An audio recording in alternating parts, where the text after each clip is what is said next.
Favita igegi. Ogulele Sihova. Ma waipe. Favita tua mafi. Mauloto kore ki ngata ke hu polo kalama gini. Fufu pe muau he tua kolosi. Kai tu ke ape fiona me ko to pe. Eki ka langi mo angeya.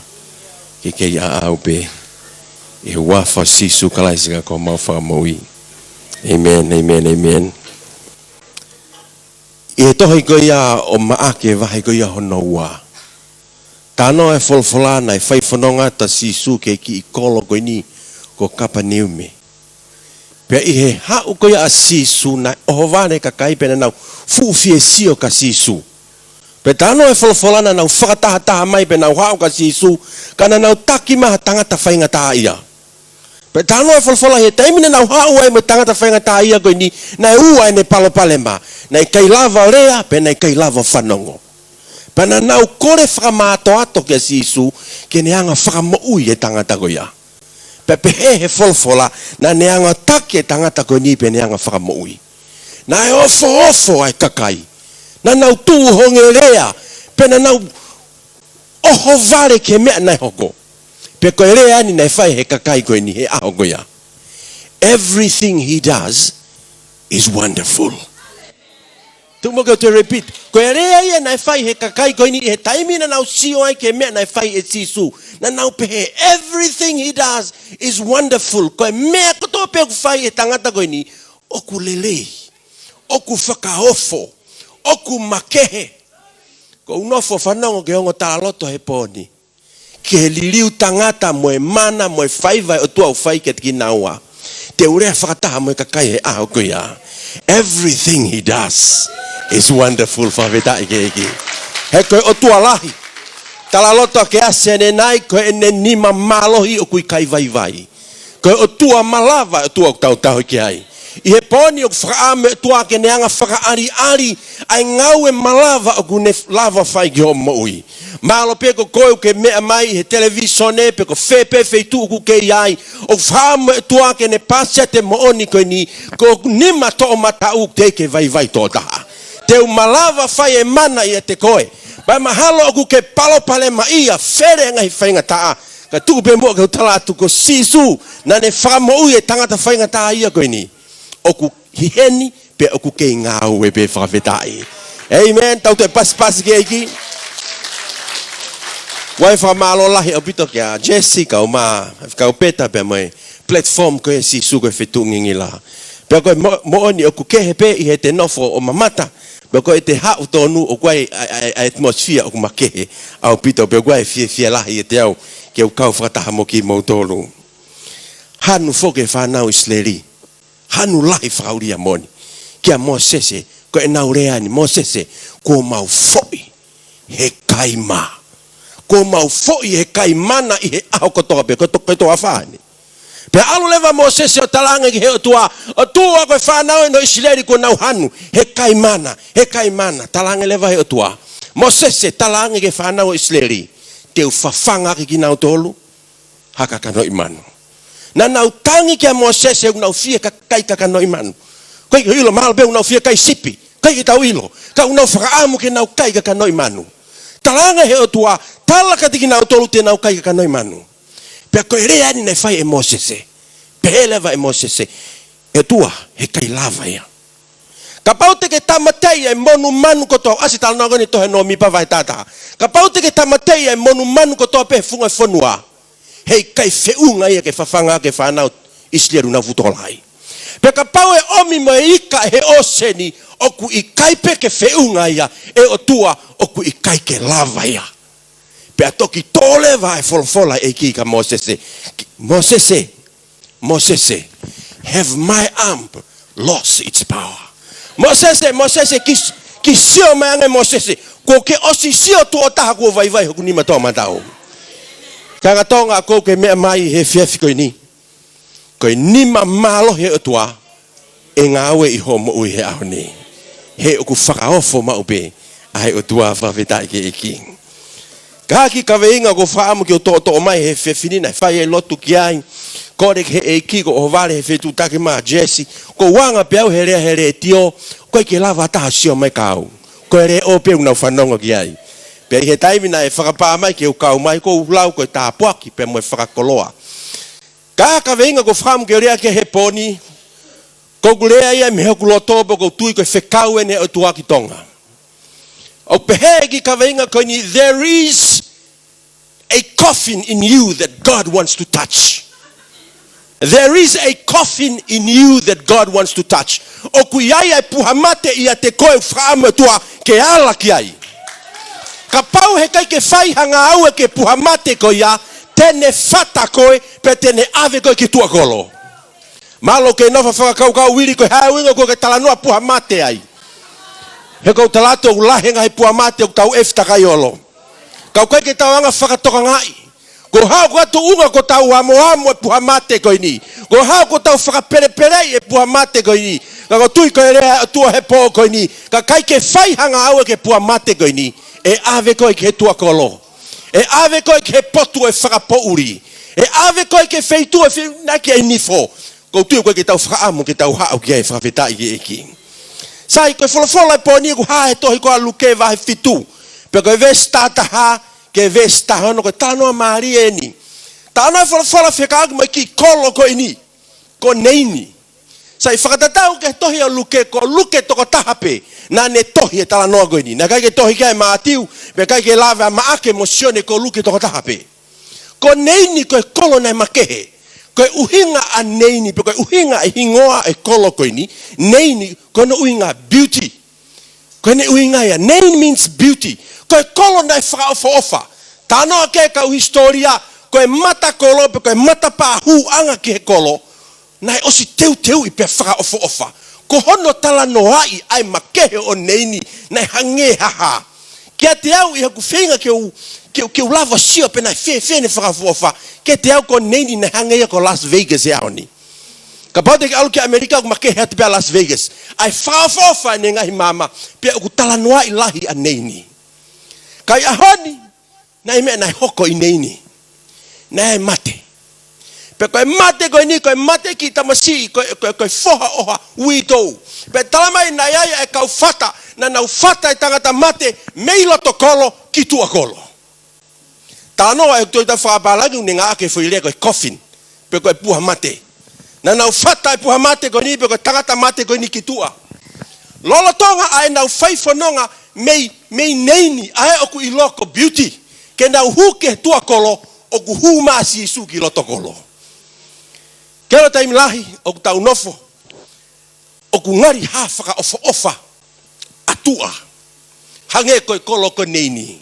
Ua noa ai lue maasi isu tamai whalawhala koe whaiwhanonga mana si isu mene kawa akonga mwe fukai toko lahi ko nao ke kolo neini.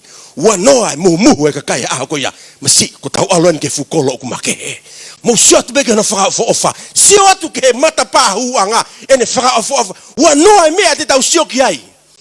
Oku nau manu merie ia. Ihe whakaofa o neini.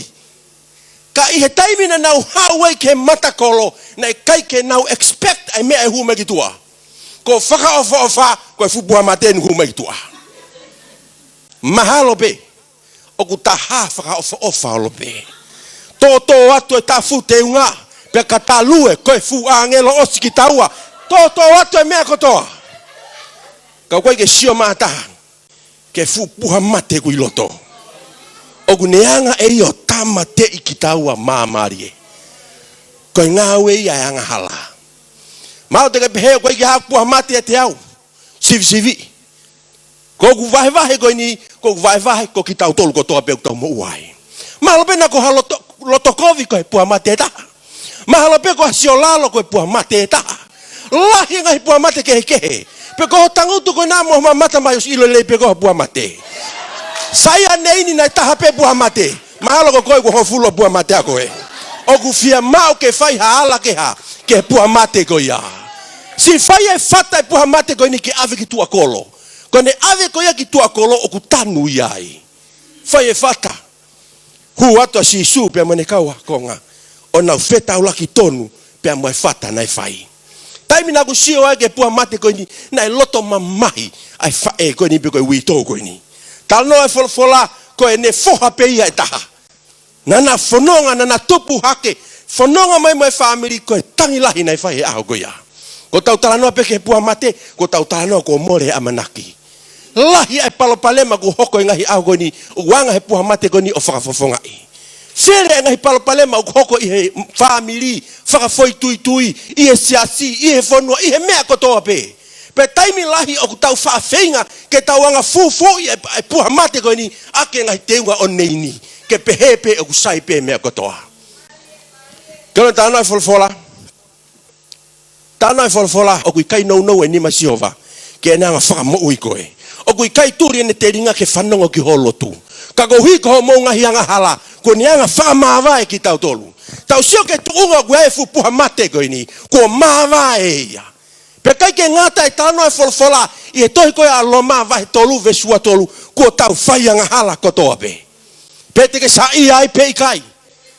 Pe koe whai whikau koe, pe koe se tuata koe, pe koe tangata me mipa pe koe siasi, pe koe koe, koe anga hala koe. Pe te vita samini matana, tui e pe au koe ha, koe anga hala. Tui e pe au e manawe whae koe anga hala. Ulua ki ta mai folfola ko tau mawai, ko tuunga ia koe tau puha mate, ko tau mawai me he otua, ua koe anga hala ki tau tolu. Pe he tohi koe au lama wahe ono vesua tolu, koe to tongi anga hala, koe mate. Ko maria ia no whakarea toi ta whakapalangi. The wages of sin is death.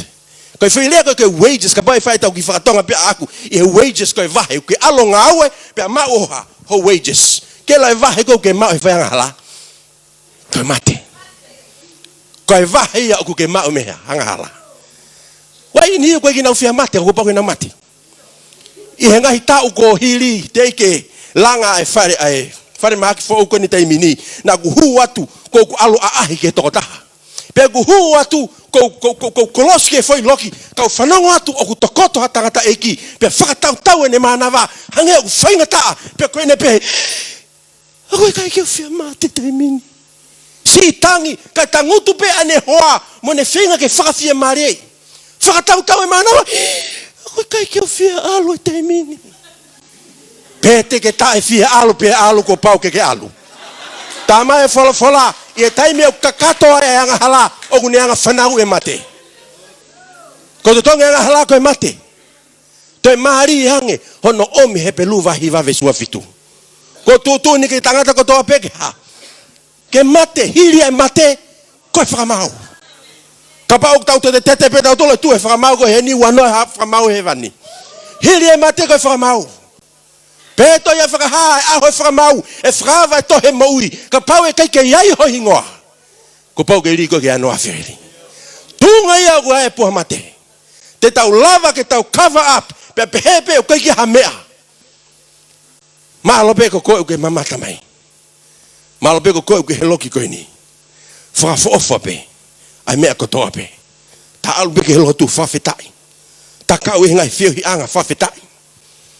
Ka hiri koe o teike wha ngāue ke fumpua mate koe ia. O teike wha ngāue ke whai palopalema koe.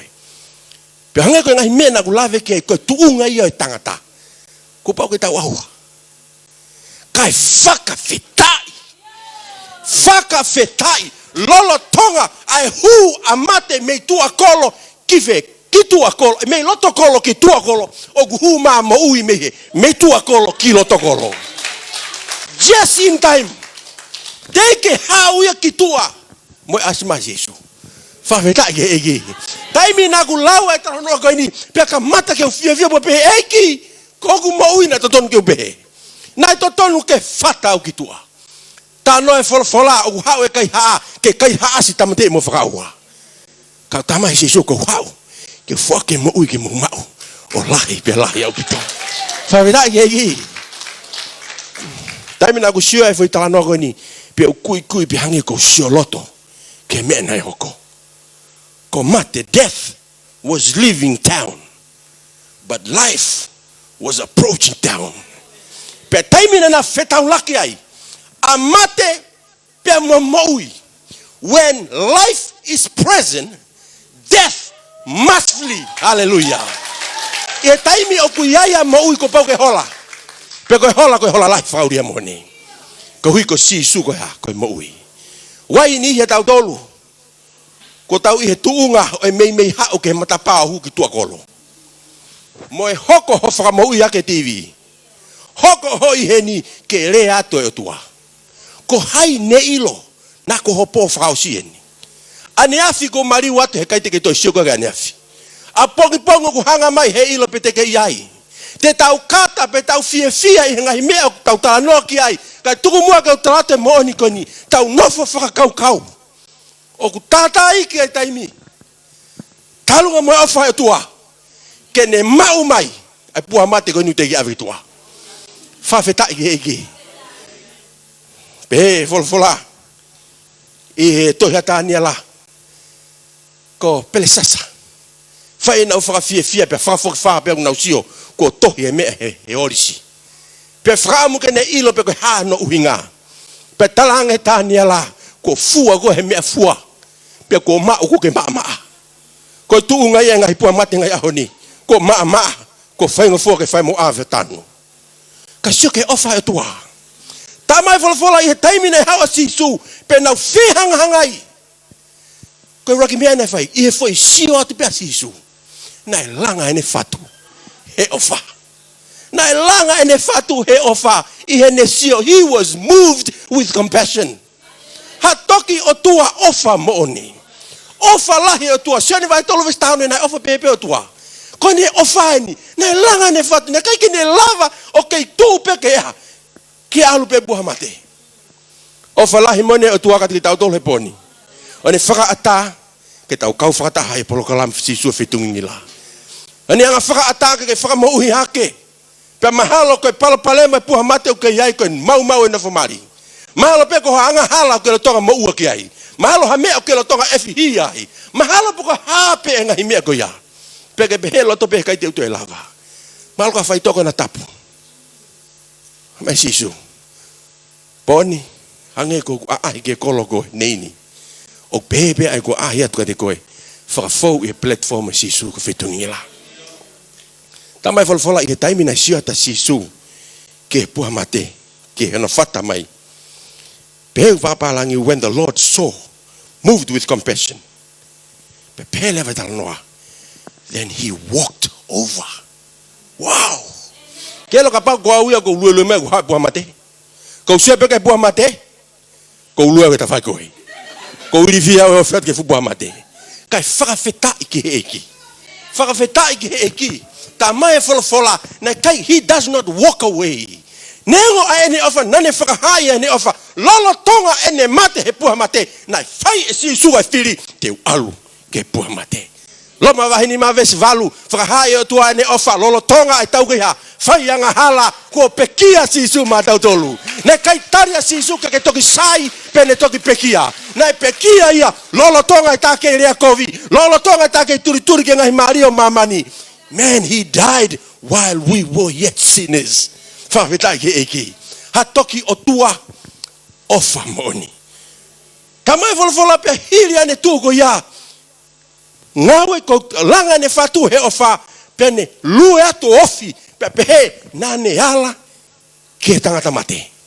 He touched the coffin. Pe he tala noa nai ka ufata. Na na ufata ko fito ko fa mahalo na ufata tangata mate. Pe i taimi na ala si suke tangata mate. Na tu fa foki fa ka ufata. Ngawe aki to tap fa palangu pe the barriers stop still. Shoke fa koloa e tua. Ogua e ka ufata. Koe fata ne ta. Ogu ne fata koe me loto kola ki tua kolo. Ka guai tala noa nai ka ufata toko fa. Na na ufata tangata mamatea ka sisu. Alu atu fono e farepe na hae ato o tu hifo. Poni mahalo pe. O guai ai ka ufata o na lotonga fata koe. Ki tua kolo. Hange koe palane te volo ki kai haastam te mo fraua. Ka i he efi ni pe koe poni. Anga he o tua mea ngā ke sisu koe fitunga ngila. Ke hoko ia ko hakau fata. Ke fata koe ka sisu. Ke hau ho ilo sisu. Ko pau ke whae whiri ka ko pau ke whakaata. Peke kore sisu. Hala mai. Hala mai. Tama he folfola na yala sisu. Pena tu umau e kau fata. Mahalo ke pehe ko ke ulava ya pure ka fata. O ku ha ke ai me ko ni ko ne pure i au. Ko ure atu ko ke to re mai ko faiteri ha pe ka fata. O te ke ho ha ko ke ka fata. Sio ko ka sisu. Ke ne ala tu ke ho moi. Pe i taimi o ku ne ala tu ai. E tu e ka fata. Fa feta i. Ke lo ka me na umari ia e tala no ko ni. Taimi ko na mo ia i tamasi. Tamai folfola. Na kamata ke rea. Pea kamata ke rea ia. Ko una fa kau pe ko ha ko rea na ne fai. Na kai ke tala mai to i tapu ko ha rea. Ka ko tui be mahalo be. Mahalo be na le fra fisi. Ko fo pau. E gai na rea pe na rea. Ka tamai folfola i time na tu he begins to speak. Ko fa koloani. I time na ala sisu ke puha mate o saya. I taimi na ala sisu ke puha mate o keasi. O kui kai ke na toi lava tawhio na ngutu ke na lea. O ku na lea ake leleye o tua. Ko haunga koe ke la toko lahi una umana to lelea aka sisu. Fia mau ke wakawakai ina utegi alasi puha mate ko ya. O utegi alasi puha mate ko ya. So ke rea Paula o kui kai ke umai ai hongongo lelei. O kui kai ke umai ai kosperi ko hai uinga. He ko hui ko hivi me malohi ke ne whakama ui ataha tui. Ka pau ke fia mo ui o fia mau ke ngau e kosperi ka te koe.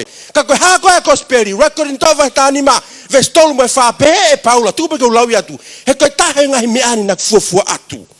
Aia foki ko mau. Na e pekia ka laisi ko hui koe tau ngahi hala. O whakatatau ke toi tapu. Pea na e te rio ia. Pea na e toi tuu ia me mate. Whawhetain. Koe kosperia. Koe ongongo lerei.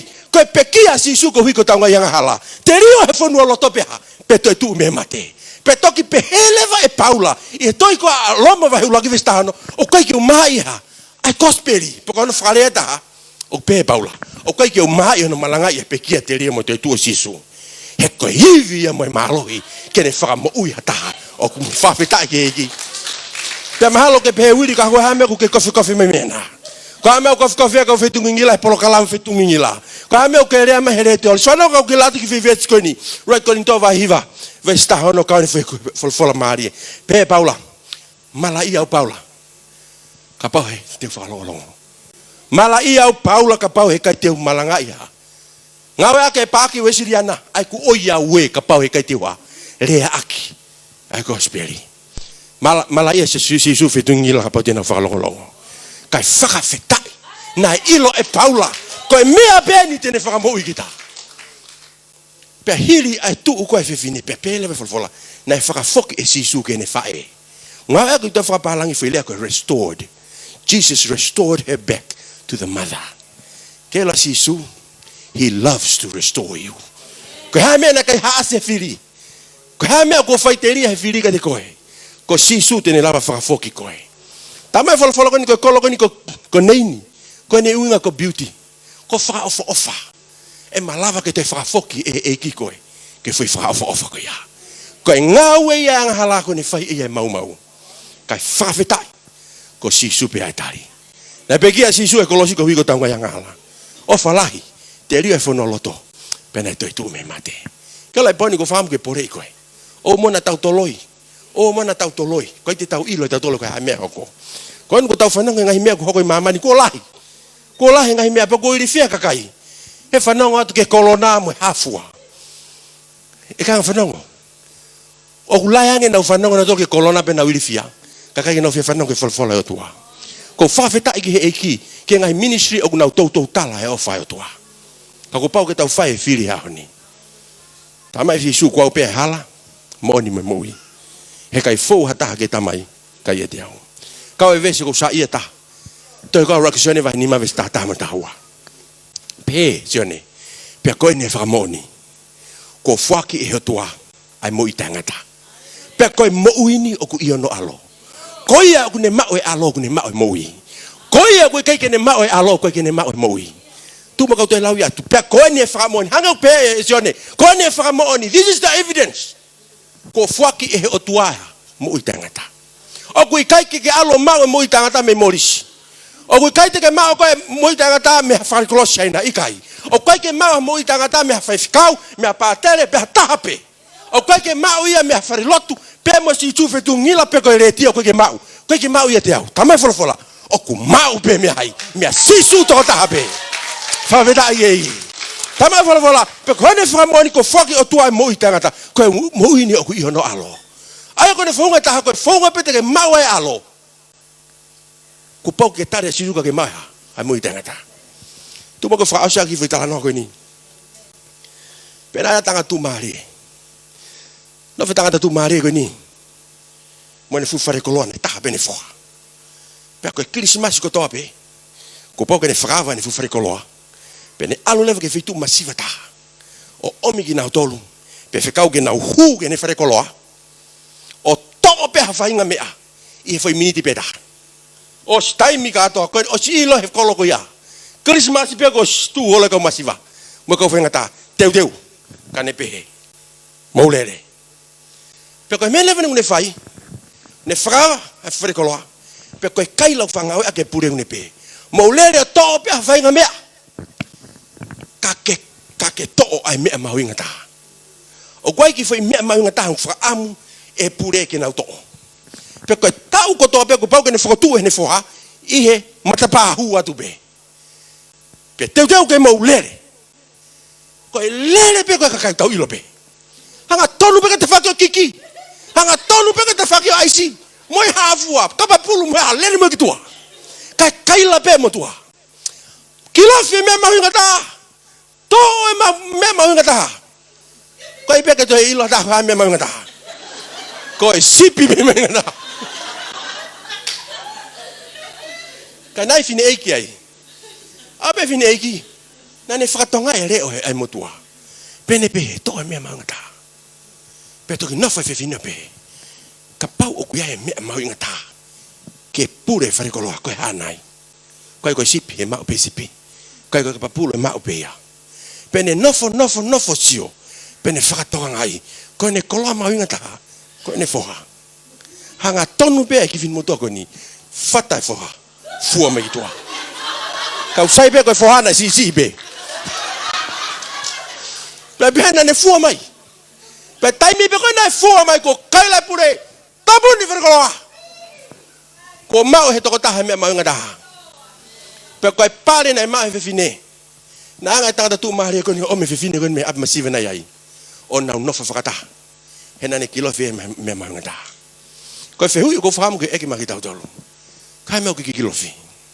Koe hai mea o mahu inga taha te koe. Tau tu poi taimini koe maunga taha. Koe lomi.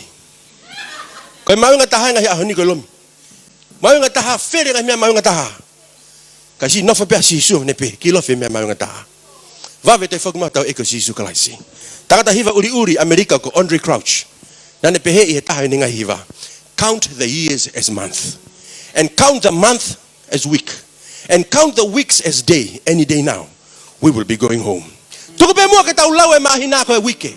Pe tau lau pe wike ko ha. Tau lau pe mahina ko e wike. Lau e tau ko mahina, lau e mahina ko e wike. Pe lau e wike ko aho fainga aho be mehini. Foki mau tau eki ko sisu kalaisi. Koe whehui ko ke mateu teu. Malo pe koe puha mate o kuia te koe. O ke ilo pe e koe. Malo pe koe poni pe mai eki. Fefe ke wala ki ai. Whainga fua ke whai e tua ene ngai whakamau. Tau pe moia ke ne whai whakamau. Kana kai ke ne whakamau ea. Nai langa pe ne whatu he ne ofa. Fefe fine. Nai mau atu whaianga hala. Talanga e kau tangata ke tolo maka ia. Naka ke tolo maka ia sisu. Nai langa ne whatu. Nane oange whainga maare. Pe mahalo ke pehe, koe ke toa ila pe teu te whi. Kou kovi. Koe palaku au. To'o. Ai mea mauinga taha. Koe ne ilo na koe ahoen. Anga he ekio pore ki tau tolu. Toe, sione vai ni mawe sua wha. Koe mooni kou talatu. Koe iau whanongo.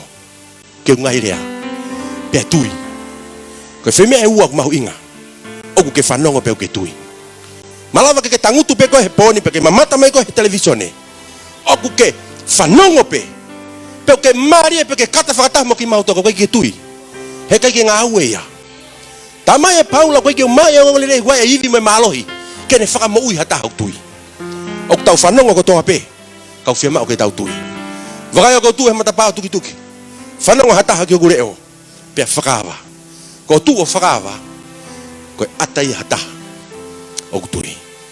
Au agos. Tahi vehi fitu. Na utari asi sukalaisi. Ko tau ke te lahi. Na mautupu masiva. Whakao whaianga tupu. Nofo e konga i fisipa mau nofo mautolu. Itongani. Na ko hao itongani tahi ve valu. Mui ola betanga da eki. Kana e whainga ta. Na mau whakakau malo e mau e mo ui New Zealand. Australia, Amerika. Tau ke te lahi ne whakakau ke hola he waka. Hola he waka. O hao ke Amerika. Pene puna me fu waka. O whainga ke kakau ki uta. Koe mai whaitoko ua ke. Kai na ilo na ua fu momoko. Ai tahi ko Amerika. Hange ko e Pasifiki. Mate ka atoe whaitoko tolu koe ni. Te hepe nau sino. O kau e ta. Ko tau ke te lahi. Tai ta malahe ta. Nani te whai mea te tau. Hola. Mahalope mo ui nei. Hau ki New Zealand.